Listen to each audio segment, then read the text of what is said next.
Our next speaker is Richard Chopping, Manager of Geoscience Mapping through Cover. Richard is a geophysicist and an alumnus of Australian National University. Richard. Awesome, thank you all, and thank you, Charlotte, for introducing me as Richard. Most people in the room may know me as Chops, and usually I'm referred to as Richard only when I'm in trouble. So hopefully I'm not in trouble giving this talk. Certainly pleased to be up here and able to give this talk. It is a companion to one of the posters here in the room, so if people want to check that out, hopefully this will help translate some of the information from it. I also have the pleasure of representing a very large team, as per everyone else here. This is certainly not my own work, so anything which is excellent and correct is their work. Anything that I get wrong is simply me mispresenting any of the information. So thank you, obviously, for the opportunity to be able to give this talk. We'll see how well I manage to introduce things as well, because the other challenge is I have done this purely through a huge amount of images that I'm clicking through relatively rapidly, so this could be very entertaining for us.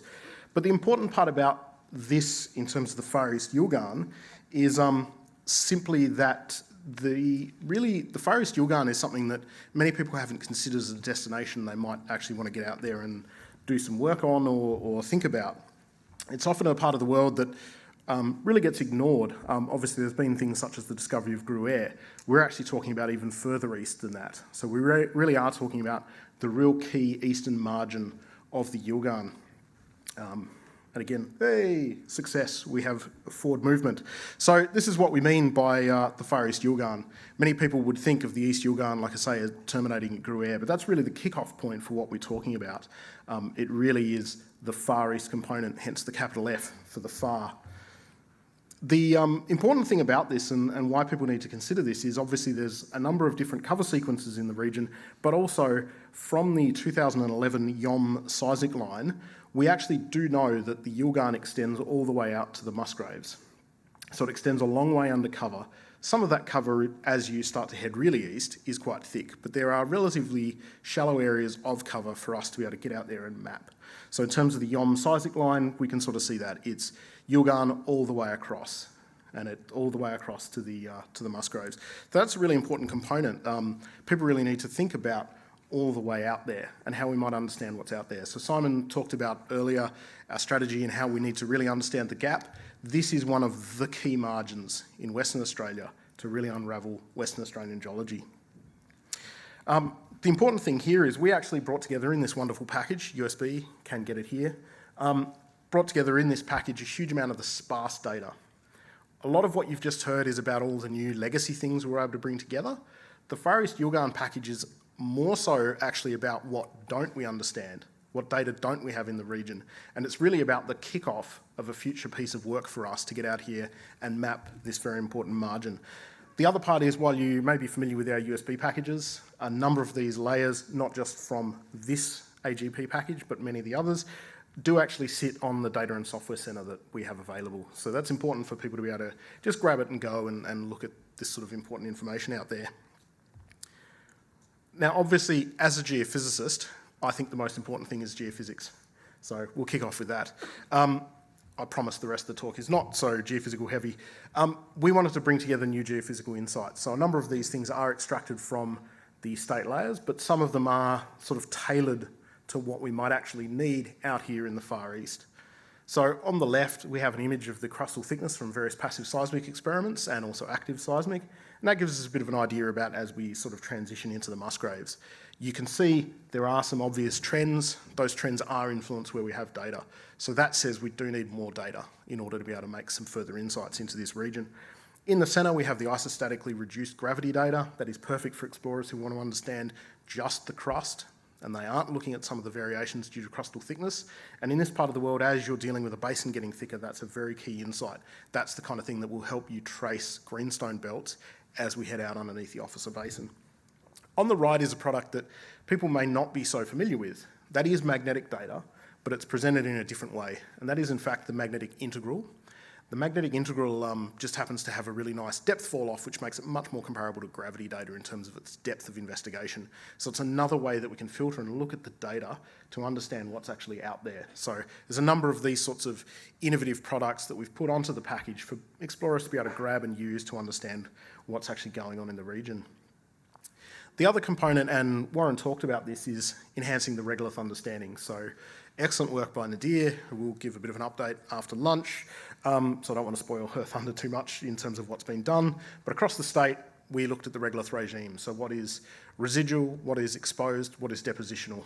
So the three key classes of regolith at roughly 100k mapping. But we did that from original mapping and then made it as seamless as possible. More effort was put into areas that we were concentrating on, so the southwest and the far east Yilgarn. So we do have a number of insights we can derive from that, but more importantly than just having the insights of those three classes, we also wanted to build it such that we could start to pull it apart. So we can start to remove just the transported or depositional material, and you can already see you've lost 2/3 of what we understand about the regolith. It's very important if you're out there doing some geochemical sampling to understand what are you actually in. Are you in something which is transported, or is it in situ weathered, or is it exposed fresher material? So we can actually go through a number of the different classes of information as we work our way through.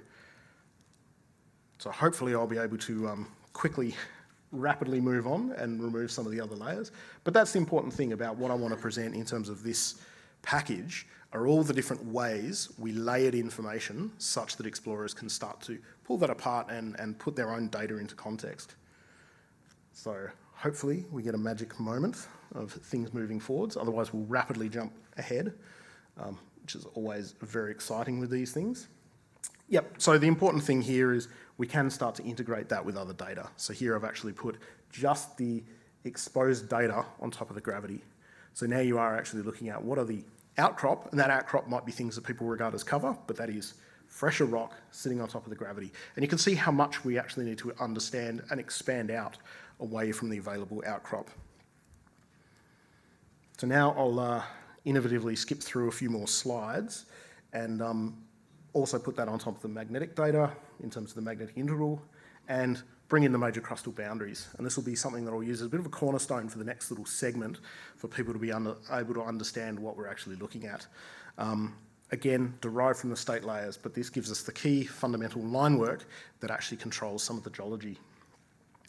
The other thing that I want to talk about in terms of geology is often people will just think bedrock geology, they just want the oldest stuff. So the Archean and some of the Proterozoic work. So here, the bedrock that many people consider would be the Yilgarn in that sort of southwest corner, but the northern part of that, Albany Fraser, and then you've got the Musgraves up in the northeast corner. That would be what most people consider. Now, obviously, it'd be very tempting, and as a geophysicist, I would love to draw lines for several hundred kilometres extrapolating all of this bedrock underneath the basins. But the reality is there's been very few drill holes, very little information that actually intersects. So we need a bit more information to understand what's underneath there. But I think what's more important in this area is one explorer's cover is another person's target. We are talking about multiple basins. Those basins may well be sourcing things from the Archean stratigraphy sitting underneath, so there are other resources we may actually be looking at. So we wanted to produce a bedrock geology map which was able to be unstitched for all the different layers. So rather than just one seamless coverage, we wanted to provide coverage potentially overlapping for people to be able to then zip back through the stratigraphy. So we're going to actually step up through the stratigraphy now. Hopefully we'll step up through the stratigraphy. It could be fast or slow. So we've basically got a few different basins out here, and the kind of oldest thing and the deepest part that we need to pull out is the Erehidi. We're able to do a lot of reinterpretation of geophysics and some of the drilling in the area, so we were actually able to pull that apart and remap that. So we'll take away that magnetic image. We'll then hopefully step through in but a moment and grab out some of the basin stuff. Hopefully it's going to actually come forwards. Yeah, there we go. So that's the Erehidi Basin. So that's already, considering the outcrop, of which there's very little in this region, there is a lot more you can interpret from, especially the magnetic data from some of the kind of units sitting underneath it or beside it. We're also able to do the same for the Salvation Basin. And hopefully this will be my salvation. There we go, as it comes in.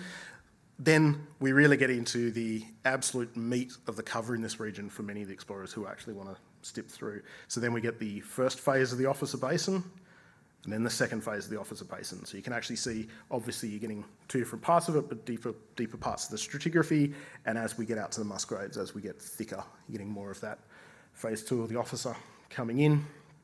And then this starts to show you how it's actually much more complicated than what you might see in terms of just a surface geological map or even the kind of underpinning geological map. Then you can throw on top even more cover in the form of the Canning Basin. You can also throw in the Eucla and the Bight Basin as well. So there's a huge amount of cover. So just in terms of the basins, we have tried to pull out maps which would be much more useful for people to be able to either understand what are they drilling through, if they're targeting deeper things, but also if they're targeting some of these shallow parts of the stratigraphy, and that's a very important component of resources out here and the resource potential, then we've provided data that will actually allow them to do that. But sadly, as we zip through, the other component of the cover, bring back in the regolith. So that gives you the full picture from the regolith all the way down to the bedrock geology of the extent of all of the geology out in this area. So we'll now return to the magnetic integral data and just some of the bedrock geology, and we'll do a bit more innovative geophysics to throw a couple of different layers on top to make it look a bit easier. So now we'll bring in the gravity data. The other part about what we provide in the package, and this is kind of on the right-hand side of the poster that you can see, we've actually got a number of different layers extracted from the statewide layers. So all I've done here is just grab the gold. There are a number of different layers pulled out of the WAMAX database from the exploration reporting, sitting here for explorers to be able to dig through. This also shows you how much of this area is not explored, because this is gridded at 5 kilometres, so this is as wide as we could possibly extrapolate it, and yet there's a lot of white in that left-hand image showing you what's done. So we've got both soil geochemistry and also maximum grade in whole. And we're able to pull them together and start to put, say, the outcrop sitting on top. And you can start to see where we might actually have targets that people have obtained, especially for soil geochemistry, that may actually be transported. So this provides a bit more context to that drilling for people to be able to look at. So the important part here, and like I've shown, is how we're trying to peer through the cover. And this is really the way we can do it through the geophysics and how we might be able to peer through. So now I've just put up the gravity and the magnetic integral to give you that sort of final picture of what we need to do. And I'd urge everyone to grab a copy of this package so you can actually start to pull this through, put any of your data into a bit more context, and also understand what we need to be able to look at. But the important part here is we have to peer through the cover. We really have to get out there and we have to do a bit more than what we're able to do from the legacy data, because as you can see, it is absolutely incomplete. And that's fine. That's what happens if you go in greenfields and you do want to start to explore more frontier regions. So what I will end with in a moment, this would have been much better if I was wearing like a black turtleneck and went for a bit more Steve Jobs sort of style. And one more thing, important thing about this is we have to get out there and we have to get some of these samples. Andrew Bailey gave an excellent little keynote earlier this morning talking about the opportunities presented by the National Drilling Initiative and in particular coiled tube drilling. There's the rig. That's an opportunity. An ability to start to rapidly get through 500 metres or a kilometre of cover and touch some of the bedrock geology underneath unlocks a huge amount of terrain. And hopefully what I've presented will give you a little taster, whet your appetites for the ways that we'll be able to do it. More importantly, I actually look forward to giving this talk again when we have more data and ability to be able to pull these things through. So thank you very much for listening.